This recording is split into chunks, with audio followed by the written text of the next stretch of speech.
Hello students, आज हम लोग जो चैप्टर शुरू करने वाले हैं उसका नाम है सिंपल इक्वेशन। चलिए देखते हैं इसके बारे में।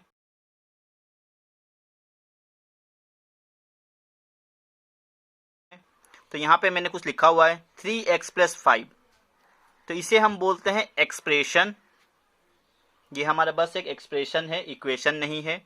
अगर हम इसी एक्सप्रेशन में इक्वल टू लिख के कोई नंबर वगैरह कुछ लिख लेते हैं, जीरो भी हो सकता है, कोई नंबर हो सकता है, या फिर दूसरा वेरिएबल वगैरह भी कुछ डाल सकते हैं हम लोग, तो ये कहलाएगा इक्वेशन। क्योंकि यहाँ पे जो साइन आ गया है, इक्वल टू का साइन आ गया, तो ये अब एक्सप्रेशन से चेंज होकर ये बन चुका है अब हमारा इक्वेशन।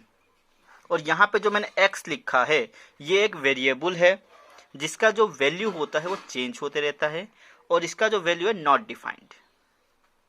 मतलब अलग अलग इक्वेशन के हिसाब से इसका वैल्यू कुछ अलग ही आने वाला है। तो ये साइड जो आपका है, इसको हम लोग बोलते हैं LHS, लेफ्ट हैंड साइड।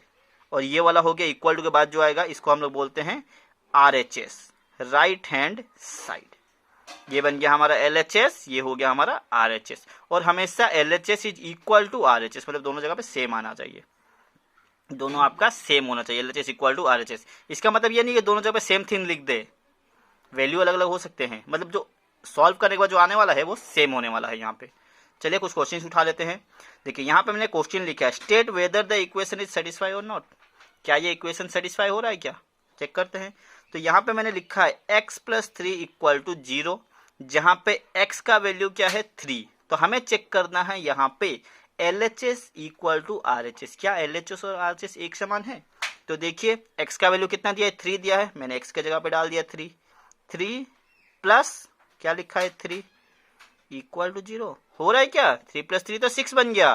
क्या ये 0 के साथ इक्वल होता है, नहीं। तो ये हमारा इक्वेशन सेटिस्फाई नहीं कर रहा है। दूसरा क्वेश्चन देख लेते हैं। लिखा है मैंने x - 7 = 1, जहां पे x का वैल्यू मैंने क्या लिया है 8 लिया है। चलिए x की जगह पे पुट कर लेते हैं 8। तो क्या बन गया 8 - 7 = 1, 8 - 7 1 = 1। तो LHS इक्वल टू RHS हो रहा है, दोनों जगह पे सेम ही है। तो ये हमारा इक्वेशन सेटिस्फाई कर रहा है वैल्यू को। तीसरा क्वेश्चन मैंने यहाँ पे लिया है 5x = 25, जहाँ पे x का वैल्यू मैंने कितना लिया है 5। चलिए पुट करके देख लेते हैं।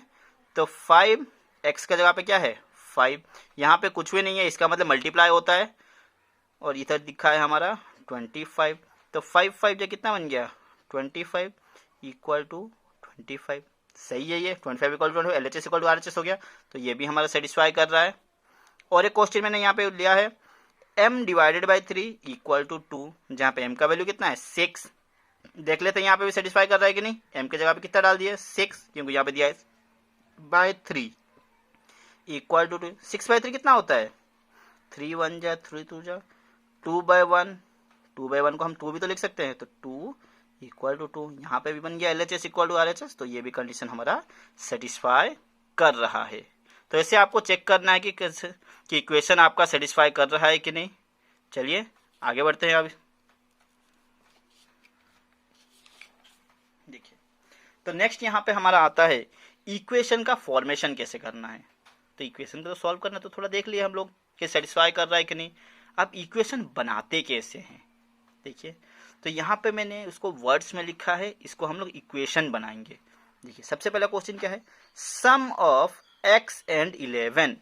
x और 11 दो टर्म दिया है, जिनका क्या करना है सम।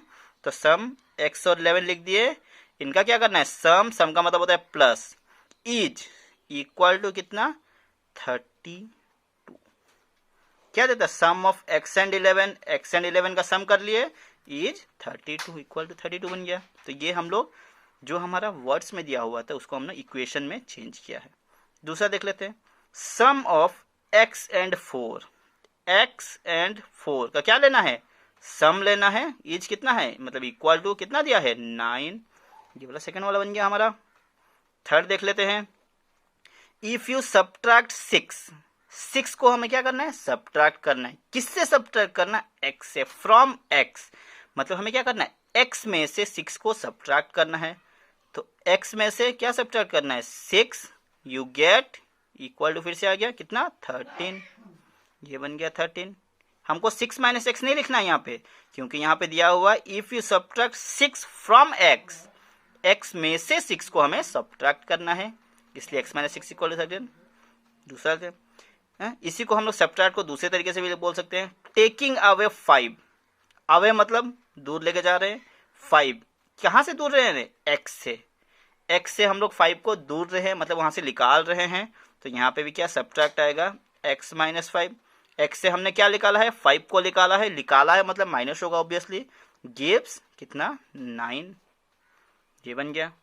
और कुछ देख लेते हैं, 3 टाइम्स ऑफ y, y का कितना टाइम लिया है 3, मतलब क्या हो गया 3 मल्टीप्लाइड बाई वाई हो गया, 3 टाइम्स किसका y का 3 टाइम्स मतलब 3 मल्टीप्लाइड, ईज कितना है 27, और इसको हम लोग ऐसे भी लिख सकते हैं 3y इक्वल टू 27। आगे देख लेते हैं 1/4 ऑफ m, क्या लेना है m का कितना लेना 1/4, 1/4 मतलब क्या 1/4, किसका m का, m इज कितना हो गया 13, और 1 इंटू m हो गया बाय 4, 4 है 1 ले लिए, 4 1 जा 4 इक्वल टू 13, ये भी बोल सकते हैं हम इसको। नेक्स्ट क्वेश्चन देखिए, 1/3 ऑफ p, फिर से 1/3 यानी 1/3, किसका p का, p/1 लिख लेते हैं, इज 9, मल्टीप्लाई किया तो p1 जा p बाय 3 1 जा 3 इक्वल टू 9, ऐसे भी हम लोग लिख सकते हैं। तो ये हमारा था इक्वेशन का फॉर्मेशन कैसे किया जाता है, अगर आपका वर्ड्स में दिया हो तो इसको हम लोग इक्वेशन में कैसे लिखेंगे। आगे इसका ऑपोजिट देख लेते हैं, अगर आपका एक इक्वेशन दिया है उसको हम लोग वर्ड्स में कैसे लिखते हैं, अब इसका ऑपोजिट हो गया, चलिए इसको भी देख लेते हैं हम लोग। अब इससे पहले कुछ और क्वेश्चन देख लेते हैं। पहले add 7 to 3 times of n, 7 add करना है, किस में ऐड करना है 3 टाइम्स ऑफ n, तो 3 टाइम्स ऑफ किसका n का यानी 3n हो गया, या फिर 3 मल्टीप्लाइड बाय n लिखे, उसमें क्या ऐड करना है 7, तो ऐड के लिए प्लस आ गया प्लस 7, कितना मिल जा रहा है हमें 2 गेट 19 दिया है। और एक क्वेश्चन देख लेते हैं, 1/4 ऑफ नंबर x, एक नंबर है जो कि x है, उसका 1/4 यानी 1/4, 1/4 किसका x का, ऑफ के लिए x ऑफ मतलब मल्टीप्लाई होता है आपका, -4 गिव्स 11, इसको हम लोग ऐसे भी लिख सकते हैं x डिवाइडेड बाय 4, आ गया 1 into x x, 4 into 1 1 x/4 -4 equal to 11, इसको ऐसे भी लिखा जा सकता है। चलिए आगे बढ़ते हैं, 7 टाइम्स ऑफ m, कितना 7 टाइम्स ऑफ n यानी m का 7 टाइम्स यानी कितना बन गया 7m, प्लस दिया है, कितना प्लस करना है 8 टू गेट 71 यानी इक्वल टू 71, ये था हमारा इक्वेशन का फॉर्मेशन। चलिए अब चेंज करके देखते हैं, अब इस तरफ से इस तरफ जाने वाले हैं हम लोग। देखिए क्या लिखा है, p + 4 इक्वल टू 15, तो इसको हम लोग क्या लिख सकते हैं, इसको हम लोग लिख सकते हैं, प्लस दिया है तो द सम ऑफ, किसका सम करना है p और 4 का, the sum of p and 4 is, या फिर इज 15, या फिर टू गेट 15 भी आप लिख सकते हो।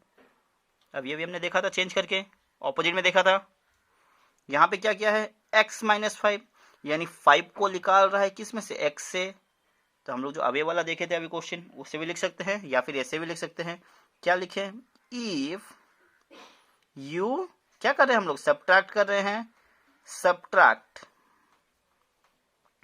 कितना सब्ट्रैक्ट किया जा रहा है 5, किस में से x से, तो if you subtract 5 from x you get 9, या फिर टू गेट 9 लिख सकते हैं हम लोग, ठीक है। दूसरा क्वेश्चन 5p दिया है, मतलब यहाँ पे देखिए 7 टाइम्स ऑफ m 7m, तो 5m को क्या लिख सकते हैं, सॉरी 5p दिया है तो 5 टाइम्स ऑफ p लिख सकते हैं, इसको लिख लेते हैं 5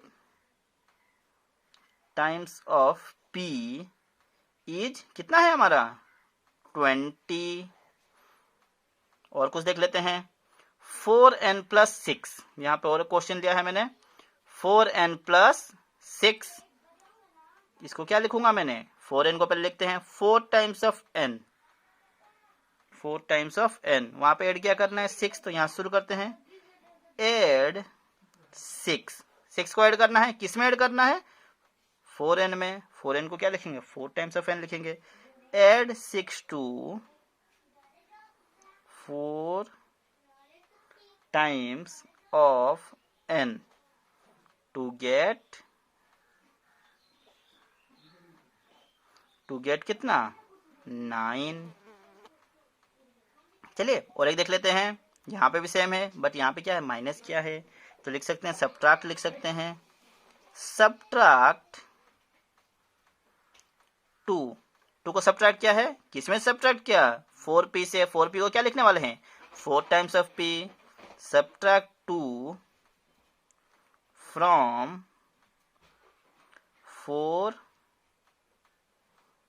टाइम्स ऑफ किसका p टू गेट 18 दिया था, लिख लिया 18, बन गया हमारा अब।